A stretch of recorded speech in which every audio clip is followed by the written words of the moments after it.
Next on Current News, these classroom chairs might be empty, but kids are still getting their lessons thanks to distance learning. I'm Emily Druby. That's ahead. The Navy is steaming toward New York. A giant ship will drop anchor in the harbor to help the city get through the coronavirus pandemic. While many places are closing because of the coronavirus, a soup kitchen in Brooklyn is open, making sure those who are fallen on hard times receive a meal. I'm Tim Harfman. That story's ahead. Plus, we'll tell you why you need to subscribe to the tablet now more than ever before. The news starts right now.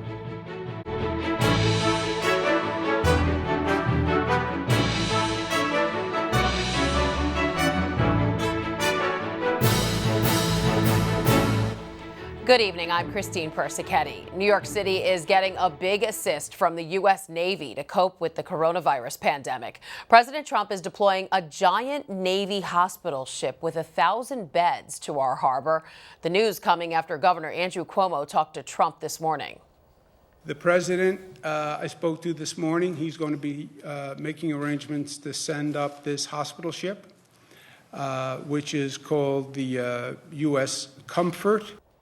It will take several days for the ship to be staffed and loaded with supplies. Another hospital ship, the Mercy, will be heading to a port likely on the West Coast. The extra help comes just as 7 cases of coronavirus are being confirmed at 2 Catholic parish communities in Queens. 6 of the patients worship at St. Gabriel's Church in East Elmhurst. The infections stem from gatherings of a parish community group on March 3rd, the 7th, and March 10th. At Corpus Christi in Woodside, the person with the disease is a Eucharistic minister who distributed Holy Communion on Ash Wednesday, February 26th. The individual last attended Mass on February 29th. The Diocese of Brooklyn is cautioning anyone at the churches during these times to contact their doctor if they exhibit virus symptoms. Both parishes are undergoing deep cleanings following CDC guidelines. The pandemic is changing daily life in ways never imagined before. Public masses are canceled, schools are closed, but that doesn't mean learning has stopped for kids at Brooklyn Diocese Catholic academies and parish schools. It's just happening in a different way. Currents News' Emily Druby has the story from Park Slope. All right, so we're going to do one at a time. It's a very unique school day for Salve Regina Catholic Academy student Brandon Elder. You have to put the name of the 3 Chinese philosophies. He's learning, completing assignments, Ready, set, go. and even taking part in a gym class, all from home. Will be assigned work, and then we either have to take a picture of it and then send it to her, or we have to do it on a Google Drive, and then that's when we send it to them. Brandon is one of 18,000 students across Diocese of Brooklyn schools learning virtually during the COVID-19 crisis, using Google Classroom to receive assignments and upload them to teachers when they're completed. The Diocese Elementary Catholic academies and parish schools are closed until at least April 20th for safety. We think it's important to continue learning, and we don't want just busy work. We want kids to be going right through the curriculum. St. Xavier Catholic Academy is one of the schools relying on distance learning. They've been preparing for weeks. He got them all right? Over the past 2 days, teachers Caitlin and Sophia have been uploading work, giving mini lessons through video chat, and making sure they're around to answer questions. That's something that we're doing, and we're trying to keep ourselves available so that our kids know that we're there for them. This system is necessary, but it isn't always easy. The teachers explain there have been some growing pains. Relaying all information to both kids and parents, so there's just a lot of constant communication needs to be happening. There's a lot of questions, trying to figure out how do they go onto Zoom, how do they do this. This was especially true for the younger kids who were not already using the platform before the outbreak. But still, tough times call for extraordinary measures. It's something that we have to learn how to do. It's inevitable. In Park Slope, Brooklyn, Emily Druby, Currents News. While public masses in the Brooklyn Diocese are suspended and Bishop DiMarzio has dispensed with the Sunday obligation, many churches are open so parishioners can pray. They're an oasis that offer a sense of community and companionship. At the same time, the faithful are being urged to view the celebration of the Eucharist on television. Watch right here on Net TV for live masses in multiple languages starting Sunday, March 22nd. 7 masses are on the Sunday schedule. At 8 in the morning, the celebration will be in Korean. Then the Creole Mass will take place at 9, and the Italian liturgy will be celebrated at 10 o'clock. All three are being televised live from the Co-Cathedral of St. Joseph. At 11 a.m., the Mass in English will be held at St. James Cathedral Basilica. That will be followed by 3 additional Masses from St. Joseph's. The Polish Mass will be held at noon. Then at 1:30, a Spanish Mass will be shown. After that, the liturgy in Chinese will be aired at 3 p.m. 5 services will be televised from the Co-Cathedral of St. Joseph every weekday, Monday through Friday. Starting at 8 a.m., the liturgy in English will be on the air, followed by the celebration in Creole at 8:30. Mass in Spanish is going to be broadcast at 9 a.m., with a Polish liturgy following at 9:30. The faithful can see the Mass in Italian at 10 o'clock. At noon, the English Mass will be televised from St. James Cathedral Basilica. Net TV is New York's Catholic station, and you can find it on Verizon's Fios Channel 48, on Optimum's Channel 30, and on Spectrum's Channel 97. The Mass schedule is online at netny.tv. If you missed any of these times, we will repeat them for you again at the end of the program. Holy Week is going to be different this year. There will be no public masses on Palm Sunday. Palms will be left on parish church tables for anyone who stops by. Reconciliation Monday is being canceled. It's the time devoted to confessions at the start of Holy Week. The Mass of the Lord's Supper on Holy Thursday, the Liturgy of the Lord's Passion on Good Friday, along with the Easter Vigil and Easter Sunday Mass won't be celebrated publicly. Net TV will broadcast these services. Once the schedule is finalized, we'll let you know it. Also, all confirmations and communions have been postponed until May 15th. Pastors in the diocese are finding ways to connect with their parishioners in the face of the virus crisis. Many are live streaming their masses and special events on Facebook, such as at presentation of the Blessed Virgin Mary Church in Jamaica, Queens. Lord, hear our prayer. Early this morning, they live streamed the dedication of their newly restored church bells. Auxiliary Bishop Octavio Cisneros blessed all 3 with holy water, while also taking the time to say a prayer over the parish and the people suffering with the disease. One constant, no matter how bad the outbreak gets, people need to eat. And a charitable food center in Brooklyn is committed to serving hot meals to the less fortunate during these trying times. And as Currents News, Tim Harfman reports from Park Slope, volunteers are also stepping up to keep the service going. Boxes and boxes of food are pouring into this Brooklyn soup kitchen, thanks to Good Samaritans. We have donations coming every single day, all day long. Denise Scaravella is the executive director of Community Help in Park Slope, known as CHIPS. She says they're becoming a hot spot for a hot meal because other places are forced to close due to the pandemic. Yesterday, bars and restaurants, and they came and they brought me food, and they brought me eggs, and they brought cooked food, and they brought food that was marinating that needed to be cooked. I mean, we just got so much.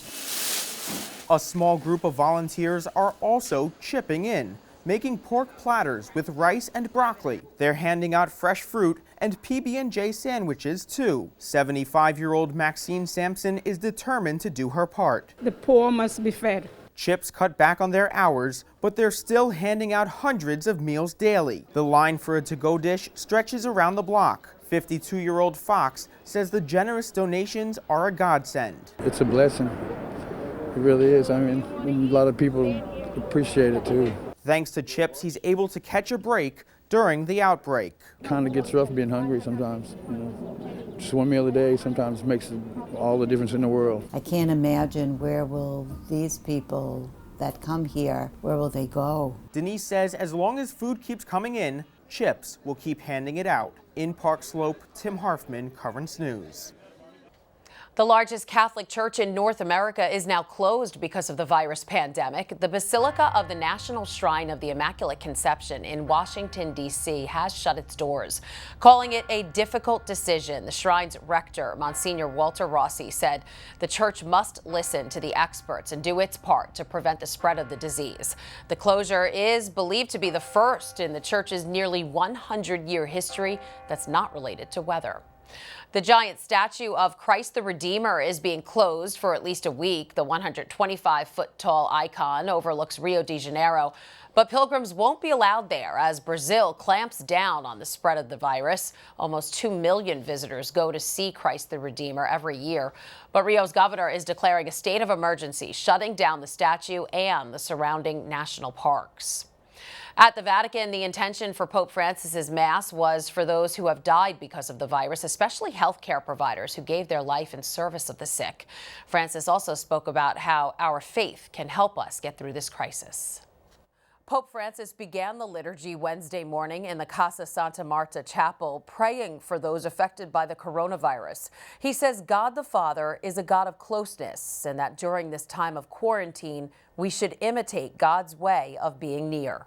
Noi non possiamo forse avvicinarsi fisicamente per la paura al contagio, ma sì risvegliare in noi un atteggiamento di vicinanza fra noi, con la preghiera, con l'aiuto, tanti modi di vicinanza. For example, by caring about the problems and situations of others. And as we all struggle to get through this pandemic, the Holy Father says to entrust ourselves to St. Joseph, whose feast day is tomorrow. Invocatelo sempre con fiducia, specialmente nei momenti difficili, e affidate a questo grande santo la vostra esistenza. During his live-streamed audience, Francis also talked about the upcoming 24 hours for the Lord, an occasion each Lent to ask for God's mercy. It starts on Friday. The Pope says we can observe the tradition through personal prayer. Incoraggio I fedeli ad accostarsi in maniera sincera alla misericordia di Dio nella confessione e a pregare specialmente per quanti sono nella prova a causa della pandemia. Pope Francis is also inviting all Christians to join in a worldwide praying of the Rosary tomorrow at 4 p.m. our time. Asylum seekers are close to the Holy Father's heart, but the White House is now considering keeping them out of the United States because of the COVID-19 outbreak. Reportedly, migrants at the U.S.-Mexico border would be stopped from entering the country. The Justice Department is determining if the pandemic is a national security issue. Prominent attorney Mitchell Garabedian may face defamation charges after a federal judge's ruling. The Pennsylvania judge is concerned the lawyer never intended to sue a teacher his client accused of sexual abuse. That may clear the way for a defamation lawsuit against Garabedian. That's potentially similar to an allegation Garabedian made against Bishop DiMarzio. The attorney told the Associated Press last November he'd file a lawsuit because accusing the bishop of abuse from 50 years ago, but still has not. Bishop DiMarzio has consistently denied that allegation. There's a lot more news headed your way. Our political expert Brian Brown will be here to look at the pandemic's impact on the race for the White House. First responders are getting the prayers of one of the candidates. He's a Catholic. And the Tablet's editor is ahead to tell us about all the important information you need to know that can only be found in the newspaper. And do you have a story idea or want to share a tip? Email us at newstips@desalesmedia.org or call our 24-hour number 718-517-3122. We'll be right back.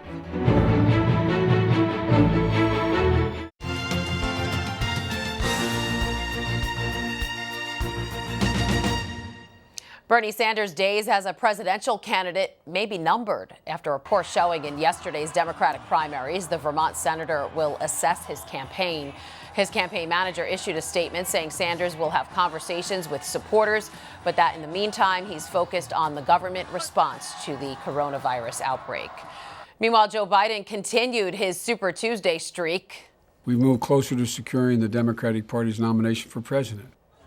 Despite the coronavirus, voters still turned out in 3 states to deliver wins to Biden, the former vice president sweeping Tuesday's primaries in Florida, Arizona, and Illinois, giving him a considerable boost in the delegate count.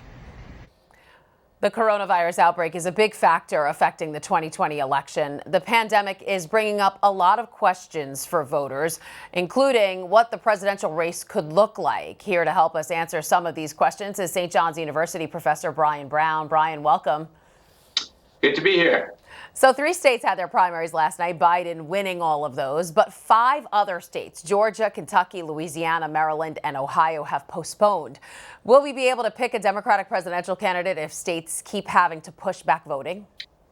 That's a great question. And the latest reporting is Bernie Sanders is reassessing his campaign. The next scheduled primary is 3 weeks away. So come that time, we might have a different take on the Democratic primary side.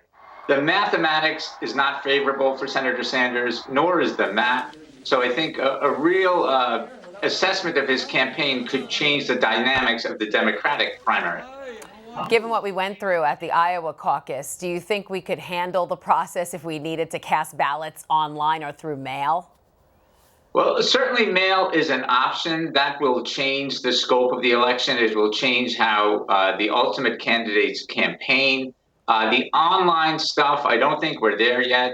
There's a lot of concerns that came out of the Iowa caucus, but many states have been doing mail-in ballots for some time. It will be could be the new normal for presidential races, but time will tell. We're 8 months away, and we'll see what happens. Yeah, absolutely. A lot of people are concerned the general election will be moved because of the coronavirus, but the president doesn't have the power to do that, does he? Can you explain what could happen if this affects the November election? That is correct. Only Congress can schedule a presidential election, so the president does not have that power. That would really be unprecedented. I think Congress is taking a look at the election as they deal with this crisis. But again, we're 8 months away. Hopefully at that time, we're back to somewhat of a new normal, but that would be unprecedented. And politically speaking, it would be probably an unwise move. All right, Biden's been winning the primaries, but a lot of Bernie supporters have been saying this pandemic is why Bernie's Medicare for All is needed. Could the pandemic change the outcome of the presidential race? Certainly. President Trump really has to demonstrate that he's a leader in a time of crisis. Other presidents, incumbents, have been rewarded with a second term during times of crisis. George W. Bush during the Iraq War, Barack Obama during the financial crisis. But the public health is of the utmost importance, and we really need to try to set the politics aside while we wrap our arms around this global pandemic. But certainly, an incumbent elected official at any level is going to be judged on how they responded to this national crisis. All right, so how do you think President Trump's handling of the outbreak will affect his re-election chances? Well, the last couple of days, I think you've seen a shift in tone. He was a little dismissive early on, but he certainly has demonstrated more of a daily presence with his press conferences. He's marshaling all the forces available to the federal government. But we're a long way out from the election. And again, public safety and public health must be of primary importance. But ultimately, if you're an elected official, you will be judged on how you respond to this crisis. And you cannot separate the politics from the governing. And that's where we are now. All right, St. John's political expert Brian Brown, thank you for joining us. Great to be with you. And thank you for all you're doing over at Currents News, staying on the air, covering this issue. Well done to you all. Joe Biden showing his Catholic faith, saying his prayers are going out to first responders during this pandemic. God bless you all, and my special prayer for those of you in the front lines of the crisis. Doctors, nurses, healthcare workers, caring for the virus victims and their families. My prayers are going out for everyone. Biden says in times of crisis, Americans have always stepped up and that we have to step up to care for one another. Still to come on Currents News, the tablet is ready to help you get through these tough times. There's information this week that you need to know. And we're going to repeat the schedule of live masses that will be televised right here on Net TV.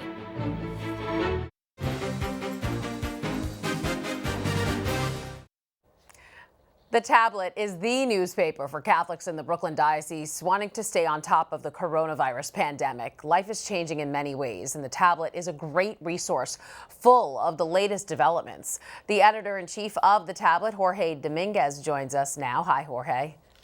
Hi, Christine. How are you? Good. There's so much happening in the diocese right now. You have a special front page in the latest edition of the Tablet asking St. Patrick to pray for us and a lot more. What are readers going to find? Well, we have our coverage of the postponement of the St. Patrick's Parade.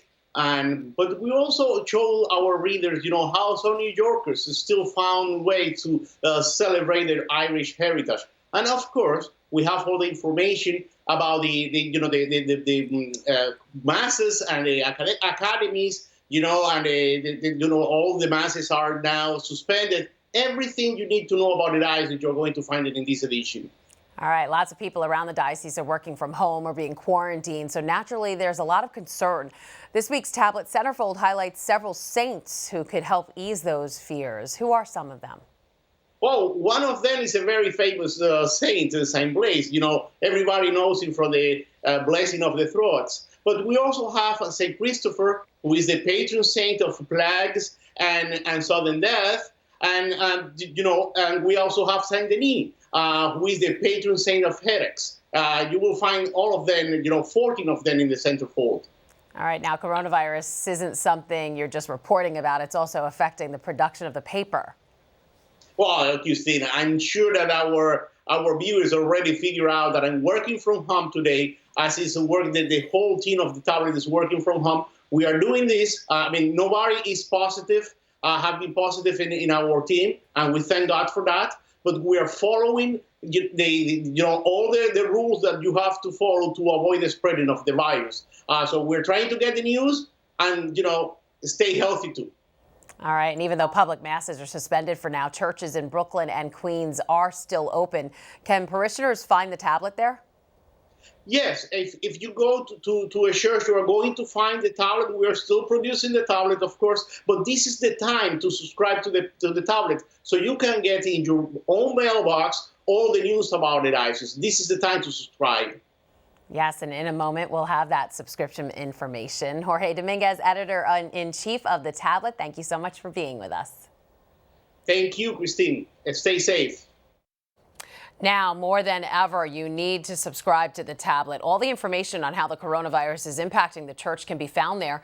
And you'll want the paper to come to your mailbox through a subscription, which also supports the best in journalism.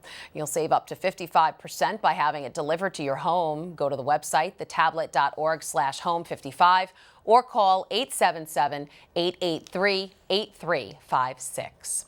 And finally tonight, while public masses in the Diocese of Brooklyn have been canceled, Net TV is where you can come to stay connected. Once again, here's the schedule of live masses that starts this Sunday.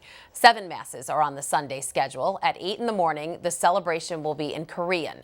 Then the Creole Mass will take place at 9, and the Italian liturgy will be celebrated at 10 o'clock. All 3 are being televised live from the Co-Cathedral of St. Joseph. At 11 a.m., the Mass in English will be held at St. James Cathedral Basilica. That will be followed by 3 additional masses from St. Joseph's. The Polish Mass will be held at noon. Then at 1:30, a Spanish Mass will be shown. After that, the liturgy in Chinese will be aired at 3 p.m. 5 services will be televised from the Co-Cathedral of St. Joseph every weekday, Monday through Friday, starting at 8 a.m. The liturgy in English will be on the air, followed by the celebration in Creole at 8:30. Mass in Spanish is going to be broadcast at 9 a.m. with a Polish liturgy following at 9:30. The faithful can see the Mass in Italian at 10 o'clock. At noon, the English Mass will be televised from St. James Cathedral Basilica. Net TV is New York's Catholic station, and you can find it on Verizon's Fios Channel 48, on Optimum's Channel 30, and on Spectrum's Channel 97. The Mass schedule is online at netny.tv. That is Currents News. I'm Christine Persichetti. Thank you for joining us, because we are putting your faith in the news. Hope to see you again next time.